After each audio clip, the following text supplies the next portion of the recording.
जय हिंद दोस्तों, next IQ education स्वागत करता है आप सभी अभ्यर्थियों का।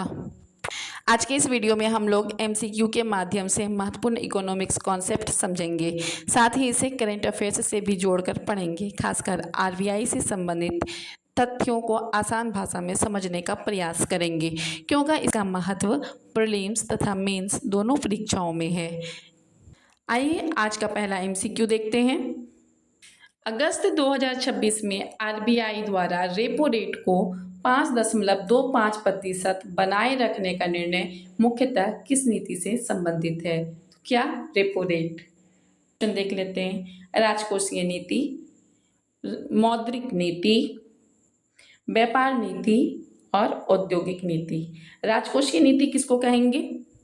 सरकार द्वारा देश की अर्थव्यवस्था को प्रभावित करने के लिए अपने सरकारी खर्च और कर से संबंधित निर्णय लेना ही राजकोषीय नीति कहलाता है। तो राजकोषीय नीति कौन बनाएगी? तो सरकार बनाएगी। कौन बनाएगी? सरकार बनाएगी। व्यापार नीति भी सरकार ही बनाएगी, औद्योगिक नीति भी सरकार ही बनाएगी। तो केवल RBI मौद्रिक नीति बनाती है। तो हमारा सही ऑप्शन क्या होगा? मौद्रिक नीति।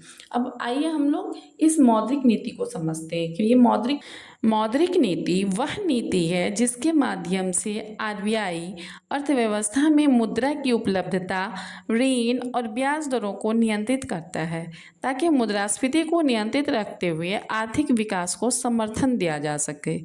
मान लिया जाए कि बाजार में महंगाई बहुत बढ़ रही है, तो ऐसे में RBI क्या करेगी?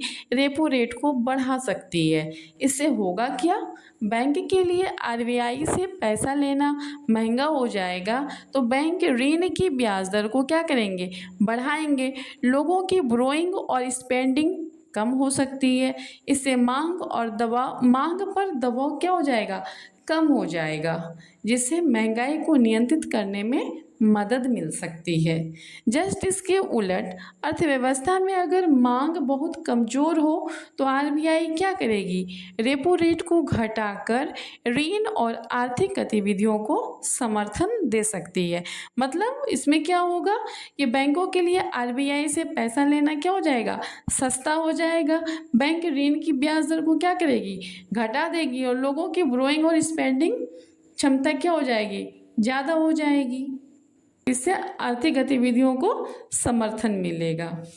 RBI की मौद्रिक नीति का सबसे महत्वपूर्ण उद्देश्य क्या है? मूल्य स्थिरता बनाए रखना, साथ ही आर्थिक विकास को भी ध्यान में रखना। तो उम्मीद करते हैं आप लोग RBI की मौद्रिक नीति को समझ लिए होंगे। इसमें एक शब्द आता है रेपो रेट, और रेपो रेट वो दर है जिस पर RBI बैंकों को शॉर्ट टर्म लोन देता है। ये लोन पाने के लिए बैंकों को सरकारी प्रतिभूति को गिरवी रखना होता है। यानी कि RBI पात्र बैंकों को अल्पकालिक अवधि यानी कि शॉर्ट टर्म के लिए धन उधार देता है, यानी कि लोन उपलब्ध कराता है। और इस लोन को पाने के लिए बैंकों को सरकारी प्रतिभूति गिरवी रखना पड़ता है।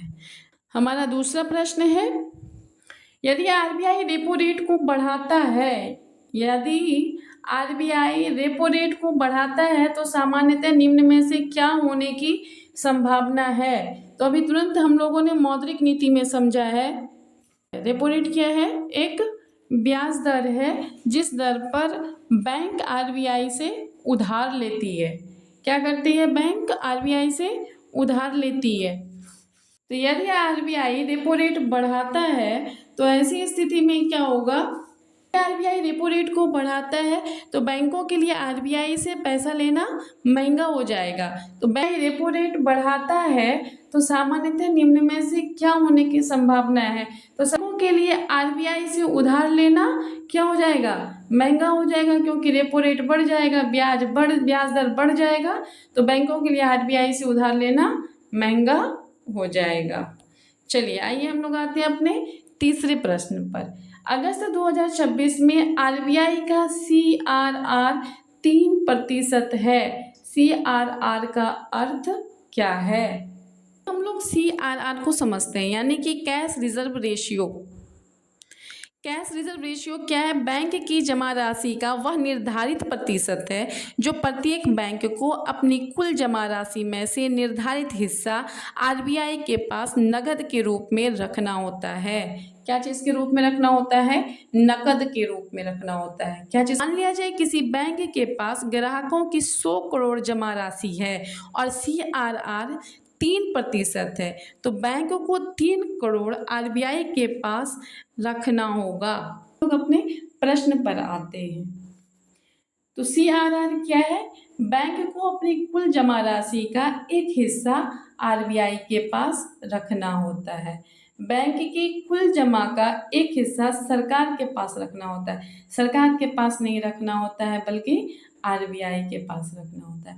आरबीआई द्वारा बैंकों को दिया जाने वाला ऋण, सरकार द्वारा आरबीआई को दिया जाने वाला कर, तो ये दोनों नहीं होगा। प्रश्न आता है कि आरबीआई CRR क्यों बदलता है? जब CRR बढ़ेगा तो बैंकों के पास ऋण देने के लिए धन अपेक्षाकृत कम होगा, जिससे लिक्विडिटी कम हो सकती है। यानी कि यदि बैंकों में जमा राशि का बड़ा हिस्सा आरबीआई के पास जमा हो जाएगा तो बैंकों के पास ऋण देने के लिए धन अपेक्षाकृत कम होगा, जिससे क्या होगा? लिक्विडिटी कम हो जाएगा। और यदि CRR घटा दिया जाए तो इसके उलट बैंकों के पास ऋण देने के लिए धन अधिक होगा, जिससे लिक्विडिटी बढ़ सकती है। हम अपने प्रश्न पर आते हैं। यदि आरबीआई CRR बढ़ाता है तो सामान्यतः बैंकों की लेंडिंग पर क्या प्रभाव पड़ेगा? क्या प्रभाव पड़ेगा? जब आरबीआई CRR बढ़ा देगा तो क्या हो जाएगा? बैंकों के पास ऋण देने के लिए धन अपेक्षाकृत क्या हो जाएगा? कम हो जाएगा। तो जिससे क्या होगा? इसकी लैंडिंग कैपेसिटी क्या हो जाएगी? घटेगी। के प्रश्न नंबर 5 पर, अगस्त 2026 में आरबीआई का SDF रेट 5.00% और MSF रेट 5.50% है। SDF का प्रमुख संबंध किससे है? यहाँ दो टर्म आया, एक SDF रेट आया और एक MSF रेट आया। तो आइए सबसे पहले हम लोग SDF रेट को समझ लेते हैं और MSF रेट को समझ लेते हैं।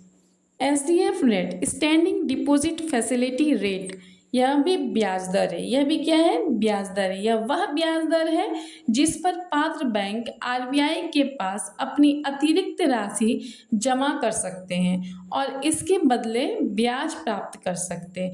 ध्यान रहे यह रिवर्स रेपो रेट से अलग है। अब आपके मन में आ रहा होगा कि रिवर्स रेपो रेट क्या है? बैंक अपना पैसा आरबीआई के पास रखते हैं, बदले में आरबीआई सरकारी प्रतिभूति देता है, यानी कि लेन देन में सिक्योरिटीज़ को शामिल किया जाता है। वो क्या हो गया? रिवर्स रेपो रेट हो गया। और यहाँ पर हम लोग चर्चा किसकी कर रहे हैं? SDF रेट की। रेट भी ब्याज दर है और रिवर्स रेपो रेट भी ब्याज दर ही है और दोनों के दोनों आरबीआई द्वारा बैंकों को दी जाती है। रिवर्स रेपो रेट में सरकारी प्रतिभूति शामिल होती है, यानी कि लेन देन में सिक्योरिटीज शामिल होती है, जबकि SDF में स्टैंडिंग डिपॉजिट फैसिलिटी रेट में क्या है? सरकारी प्रतिभूतियाँ यानी कि सिक्योरिटीज शामिल नहीं होती है। इसमें रिवर्स रेपो रेट की अपेक्षा स्टैंडिंग डिपॉजिट फैसिलिटी में ज़्यादा ब्याज बैंकों को मिलती है। मतलब बैंक अपना अतिरिक्त पैसा आरबीआई के पास जमा करते हैं, लेकिन SDF में बैंक को कोलेट्रल या सिक्योरिटी दिए बिना लिक्विडिटी पार्क करने की सुविधा मिलती है। इस MSF को समझ लेते हैं। यह वह सुविधा है जिसके तहत पात्र बैंक आरबीआई से बहुत कम अवधि के लिए धन उधार ले सकते हैं। इसका उपयोग बैंक तत्काल या अतिरिक्त लिक्विडिटी की ज़रूरत होने पर करते हैं। इसके बदले बैंक को सरकारी प्रतिभूतियाँ कोलेट्रल के रूप में रखते हैं। MSF रेट सामान्यतः रेपो रेट से अधिक होती है, इसलिए इसे महंगी इमरजेंसी लिक्विडिटी फैसिलिटी की तरह समझ सकते हैं। आइए हम लोग अपने प्रश्न पर आते हैं। अगस्त 2026 में आरबीआई का SDF रेट 5.00% और MSF रेट 5.50% है। SDF का प्रमुख संबंध किससे है? तो बैंकों द्वारा RBI के पास लिक्विडिटी रखना, सरकार द्वारा विदेशी ऋण लेना, जनता द्वारा RBI से डायरेक्ट लोन लेना, निर्यात सब्सिडी। तो ये क्या है? बैंकों द्वारा RBI के पास लिक्विडिटी रखना। निम्नलिखित में से कौन सी संस्था वैधानिक संस्था है? वित्त आयोग, UPSC, CAG, RBI। ये हम लोग समझते हैं वैधानिक संस्था किसे कहते हैं। जिस संस्था को संसद या राज्य विधानमंडल द्वारा बनाए गए किसी कानून के तहत स्थापित किया जाता है उसे ही वैधानिक संस्था कहेंगे। साथ ही ये भी ध्यान रखेंगे कि जिस संस्था का प्रावधान सीधे भारत के संविधान में किया गया है उसे क्या कहेंगे? संवैधानिक संस्था कहेंगे। इसका एक उदाहरण है UPSC, जिसका उल्लेख अनुच्छेद 315 में, निर्वाचन आयोग, CAG, UPSC, वित्त आयोग, ये सब क्या है? संवैधानिक संस्था है। जबकि RBI एक वैधानिक संस्था है। ये वित्त आयोग, UPSC और CAG ये क्या है? एक संवैधानिक